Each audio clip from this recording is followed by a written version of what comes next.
15 से लेके 59 तक, यानी कि 15 से लेके 59 तक जितने भी लोग होते हैं और जो लोग काम नहीं करते हैं उन्हें हम लोग ऑन एम्प्लॉयड कहते हैं।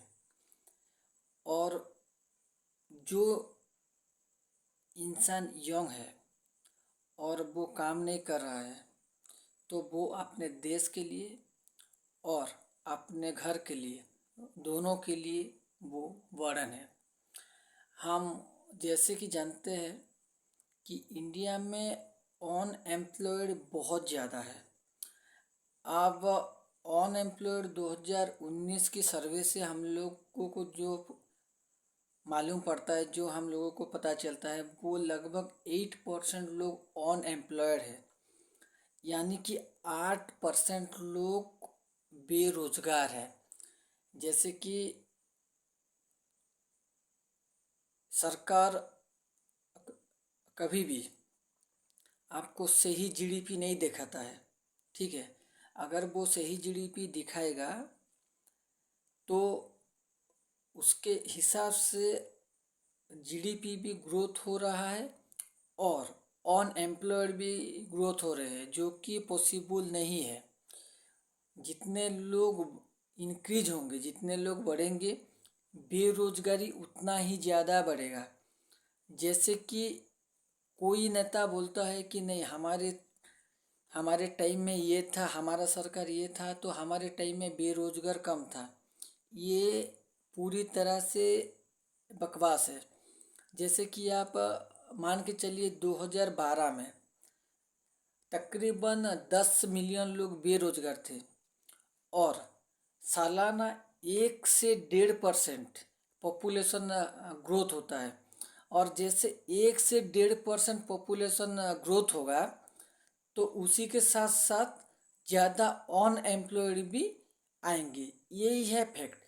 अब जैसे कि कोई भी बोल सकता है कि हमारे टाइम में ये था, वो सब कुछ बकवास है। अब मुद्दे आता है कि हमारे यहाँ ऑन एम्प्लॉयड इतना ज़्यादा क्यों है। मैं आप लोगों के समझने के लिए एक एग्जाम्पल देता हूँ। अभी रिसेंटली 2019 में एक पियोन का वैकेंसी निकला था, जिसमें था कुछ 62 पोस्ट। और आप सभी को मालूम है कि पियन यानी कि वो आपका डी ग्रेड होता है, मतलब कि ग्रुप डी लेवल का पोस्ट होता है, जो कि क्वालिफिकेशन में 10th का लेता है, मतलब कि क्वालिफिकेशन 10th स्टैंडर्ड से लेता है। आप लोगों को जान के हैरानी होगा कि कुल उसमें 93,000 यानी कि 93,000 लोग वहाँ पे अप्लाई किए थे और जिनमें से 3,000 से ज़्यादा लोग पीएचडी होल्डर हैं और तकरीबन 50,000 लोग आपका ग्रेजुएट है और लगभग 28,000 लोग आपका पोस्ट ग्रेजुएट है।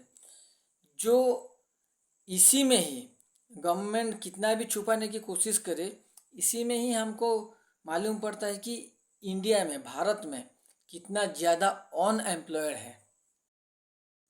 हम लोग WENR रिपोर्ट की माने तो हमारे लगभग 53 मिलियन लोग बेकारी हैं, जो कि अगर हम उनका भरपाई करें तो दिल्ली का आपका 27,000 वैकेंसी निकालना पड़ेगा।